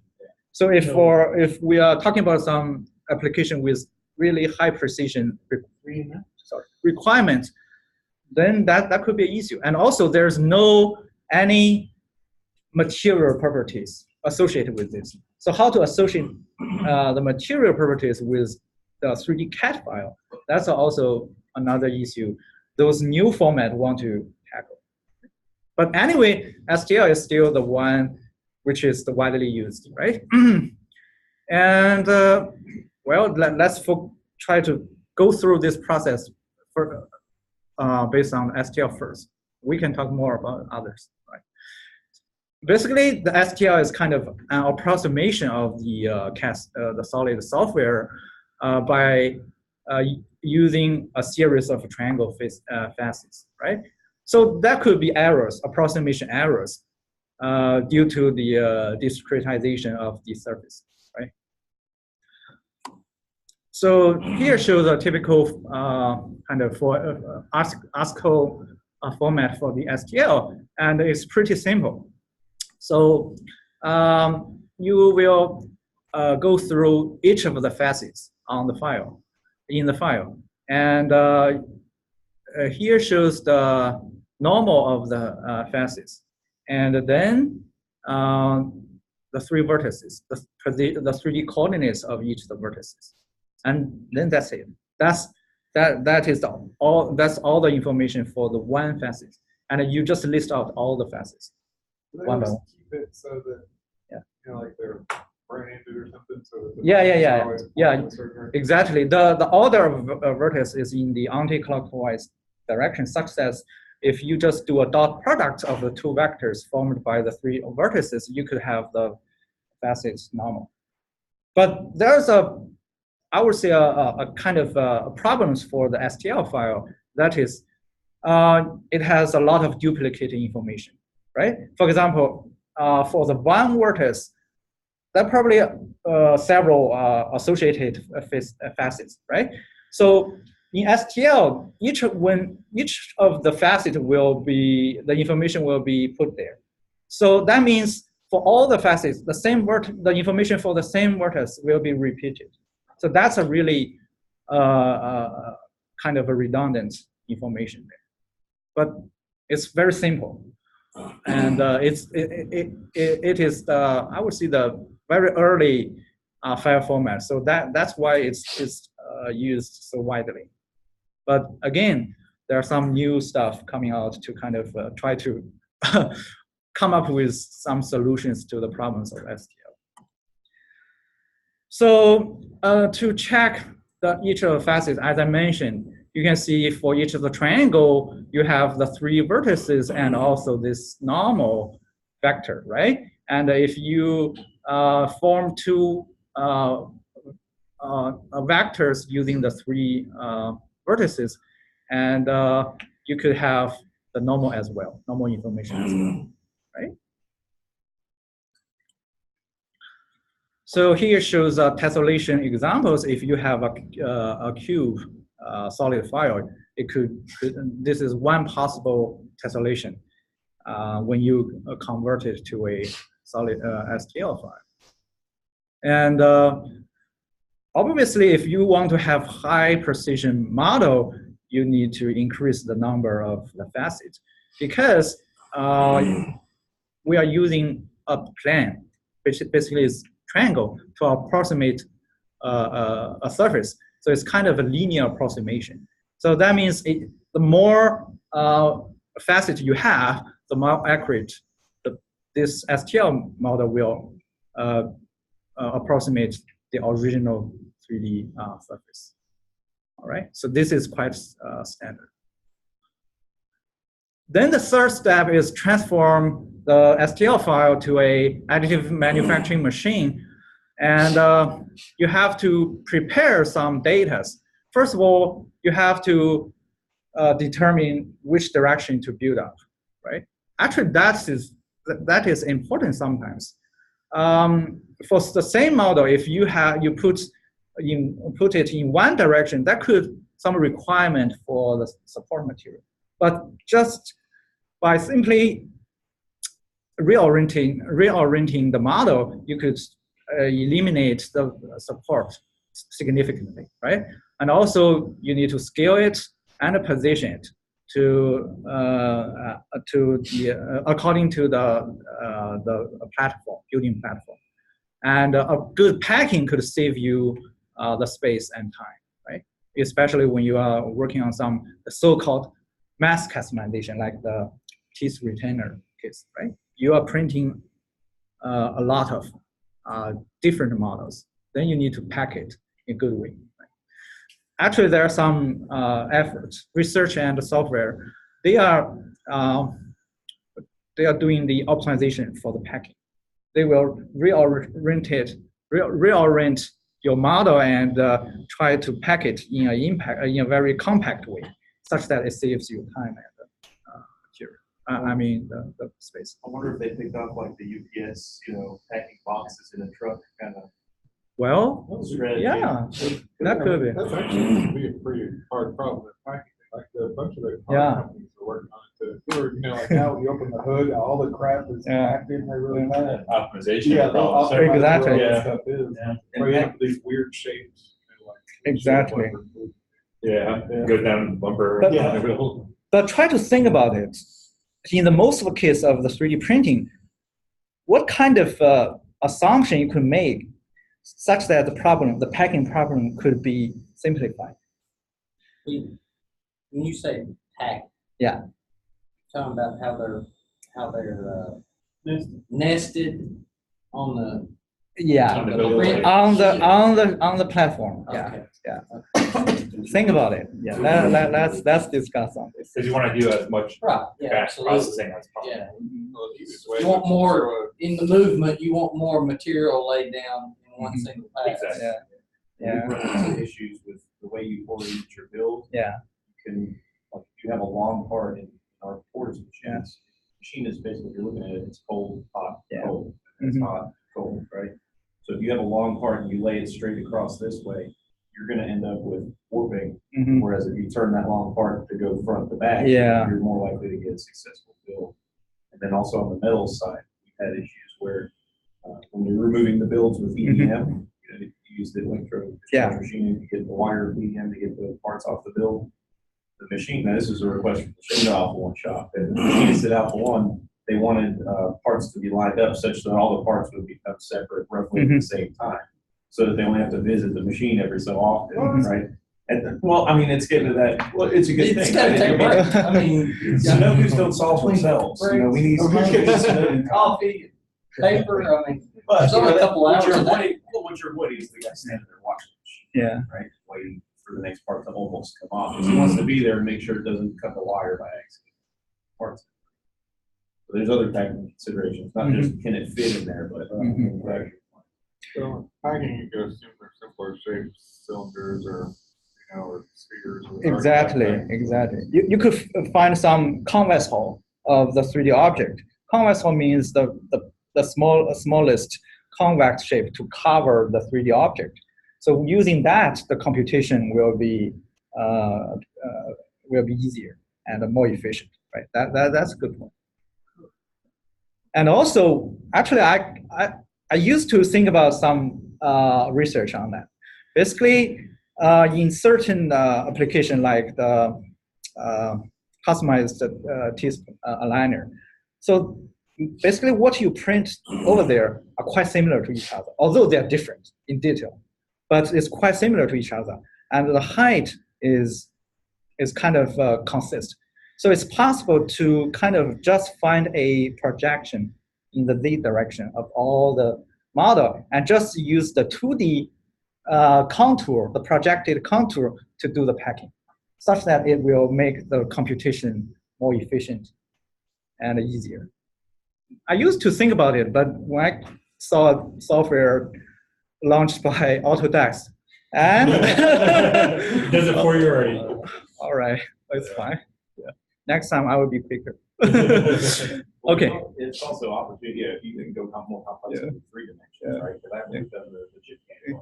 They kind of like when we printed them, we kind of like had them wrap around each other and then take them apart. If you just did a projection, there's no way you could. No.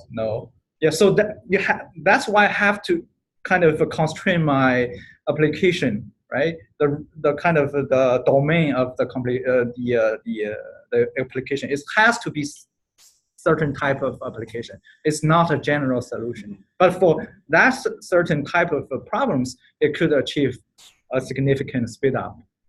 Then that paper has a value. But turns out they solve a problem. Okay. All right, so, okay. Then generator support, right? For those overhanging and undercutting regions, you have to support them during the printing process. And also, the next step will be the slicing and the path planning, right? You first generate the contour of the object, and then generate the infill, and then plan your path to kind of move your tool head to actually build it. So let's check some examples like this one. We could either print in this direction or this direction, and there are multiple factors to affect your choice, right? If we consider about accuracy, well, probably printing in this direction will be better because the step effector has no effect on when printing in this direction, right? But for this one, definitely especially on the top part of the top region of the cup, the step effector will be very large over there. Do you guys know what is step effector? So basically, if let me draw something. All right. So let's say you want to print something like this. That's your model, right? But 3D, the slicing algorithm will actually yeah, will generate layers for you. Oh, my bad drawing. Yeah, something like this. Right, basically you are using this kind of, if we check it in 2D, it's kind of, you are using those rectangles to approximate this curved shape. So the step effector will be, so the arrow will be here. Let me draw the arrow. Step effector. Okay.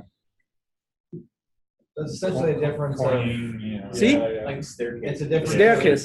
Stepping effect. Okay, Is yeah, that what sorry you- I for mean, is that, I wanted to make sure that was correct. step effect. So it's essentially a difference of the machine can manipulate the wire Exactly. easily, but you're limited by the minimum deposit on the vertical. Yeah, so the original shape is the outer one, right? But you can only accumulate shape like this, this one. Oh, my bad drawing. But you understand the idea. Yeah, so Yeah. right up at the top, it gets really bad. Yeah, yeah. So that now you understand why in this direction the step effect will be less, but in this one it will be worse, right? And also you have to think about the building speed. Actually, if you have different orientations, the layer numbers will be different, right? This one has more layers and this one has less. And probably this one will consume less time, right? And also the trapped values and also the necessity of support material. So probably, I don't know, because I didn't count, but I didn't test it, but this one, it looks like has less support material, but this one has more, right? All these factors you have to consider about, but hopefully there are some software, slicing software will help you to play with these options. Yeah. At least on like the Stratus software that we use, it'll tell you what the build time is. It tells you how much build material, support material you use. Exactly. Yeah. What is that?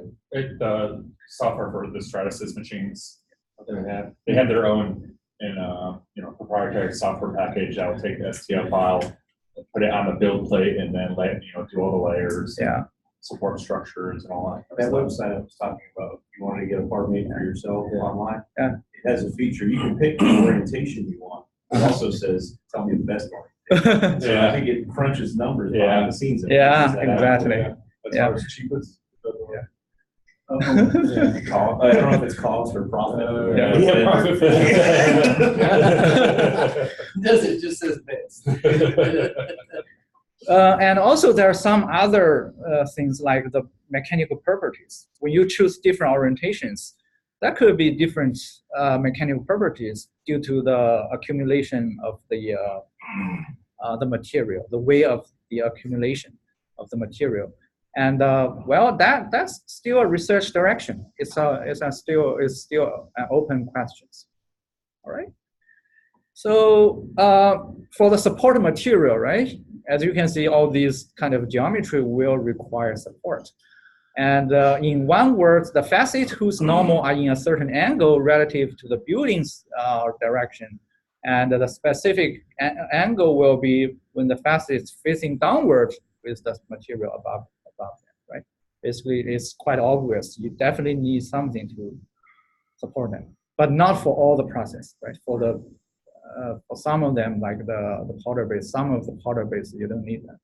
The binder based, especially. Yeah. So that overhang, floating ceiling, those are. These are parts, and these red lines are the support. But then the third one there, it just says it's unstable. It'll get heavy and fall over. Well, it depends.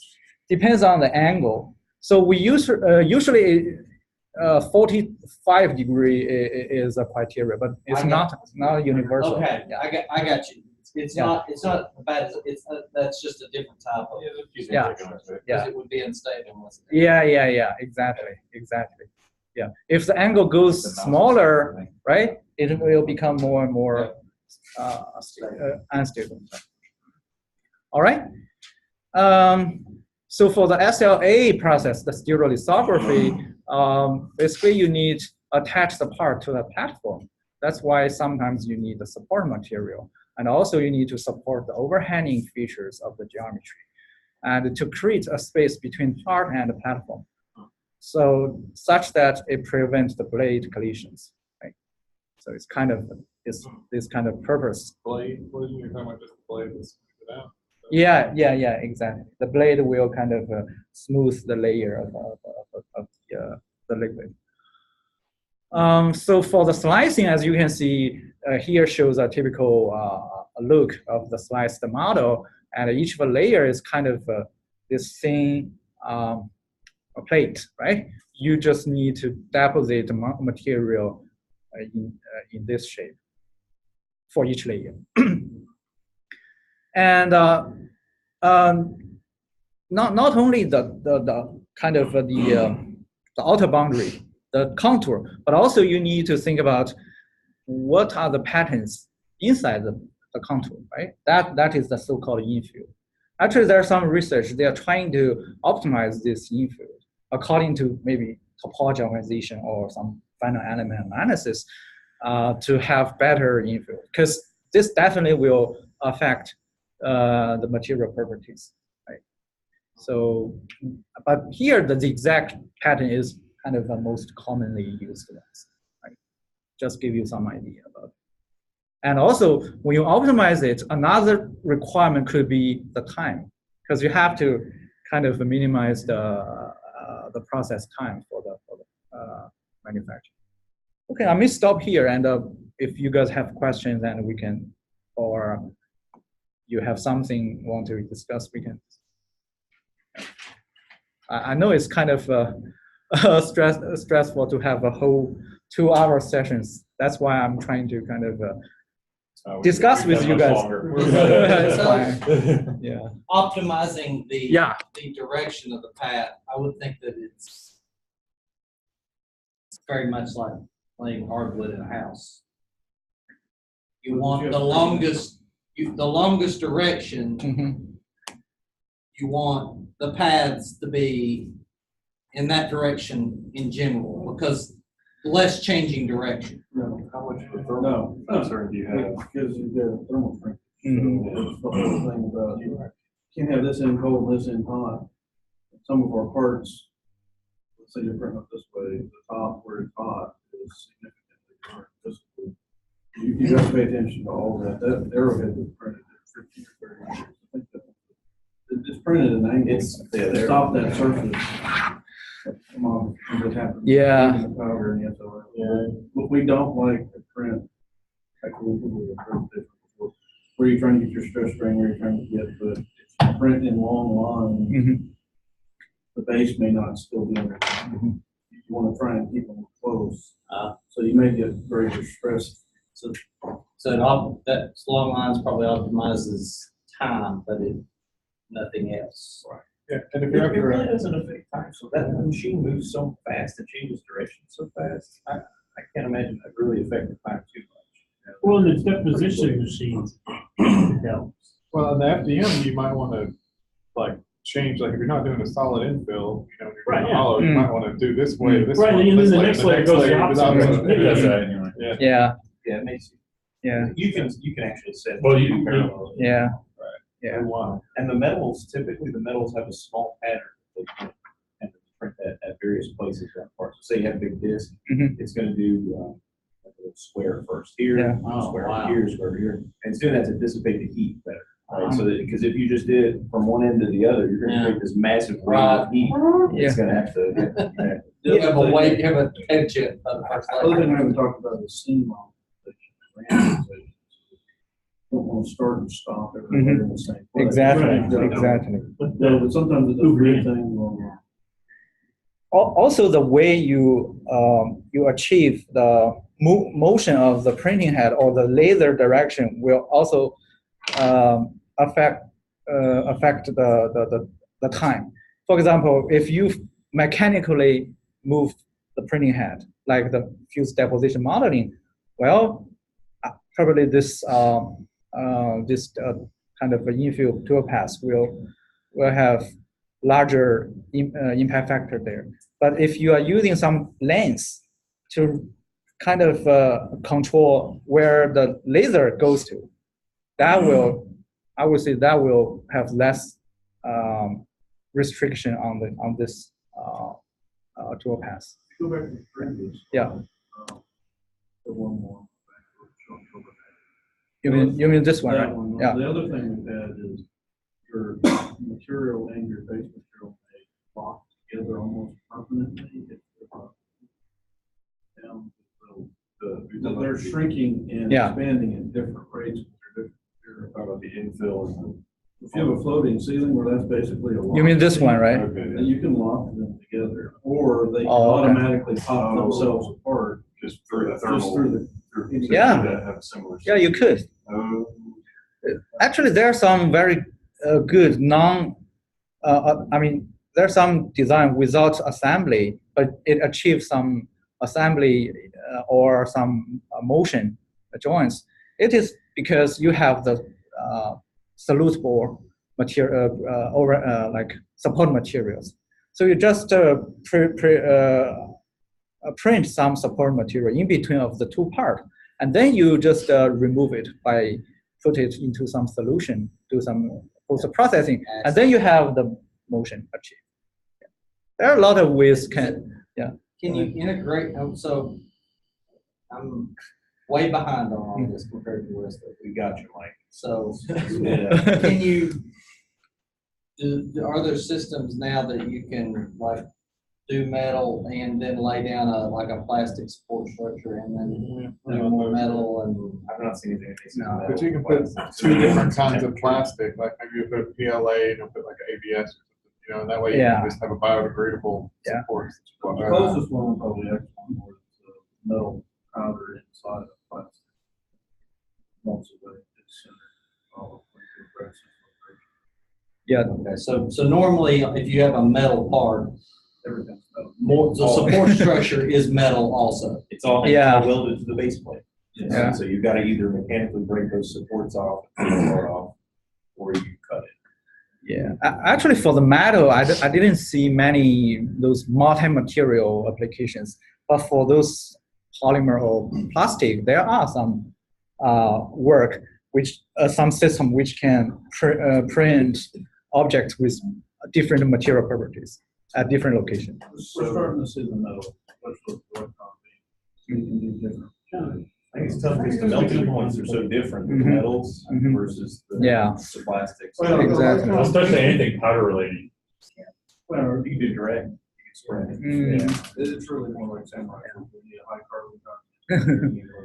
So, But still, it's quite limited. So if you're trying to, say, capture it, Yeah. you print up to a certain point, Mhm. maybe you print a well for your Mhm. heads, right? Put nut in. Yeah. Is, I think there's probably some way around it, but I think there would be a natural joint there. We're not very keen of you, but. Yeah, Well, there's but, no I mean, quick. So how, yeah. I guess my question is really how does that get dealt with to make it one homogeneous? Yes. Tell you how we do it.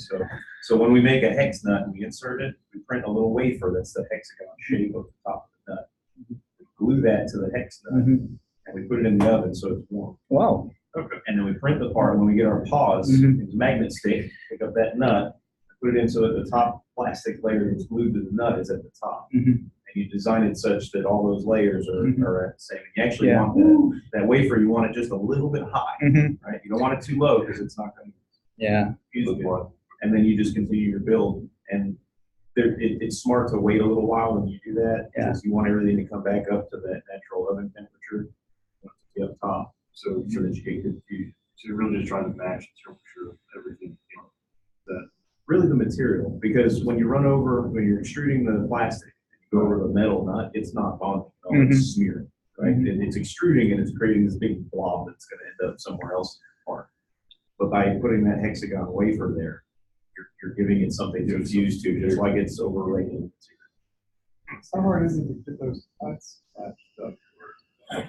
You know, if I said my job was easy. Yeah. It takes practice. I mean, you got to figure Yeah, it out. I remember some of the early ones we did that where when you took the part out, you can basically see Mhm. where it stopped. Yeah, you Oh, actually, if you start too soon, Yeah. you can really see the mismatch because Yeah. the parts that we were doing it with were like shaped like this, right? Yeah. And so as they change temperature, when I open the oven door, they're moving all around. And I close the oven door and let it set, and that brings them back to kind of where they were, but never exactly, and that's a little bit of a mismatch. Yeah, I think the idea to combine different process together and have different paths of the process is kind of a hot topic to work on, because only one additive manufacturing process could not achieve many of the functionalities. So you have to have different process, like what you guys suggested, multiple round of the process, or even some subtractive, some additive, or some like those component placing to the printed base, and then keep on printing, and so on and so forth. And we can discuss more on it in the later lectures. Actually, I had some slides. Okay. Cool. Okay. So later lecture, we're going to talk about, well, I guess I'm supposed to get interested like the metal printing and like material properties and what sort of issues you got. Yes, I will. Okay. I will. And also some those structure material. Yeah. Actually, that's my research interest as well. Really? What metals in general can be done now? If you don't do 314 stainless steel, the machine catches on fire, floats out. Don't leave stainless steel, and we've still burned some of the buildings down. You see a lot of titanium, stainless steel. I can bring in American videos of steels. titanium on fire. Tool steels. And aluminum on fire. Copper? No, you do brass infiltration. Copper. Copper. NASA's done a copper model. Yeah, you can print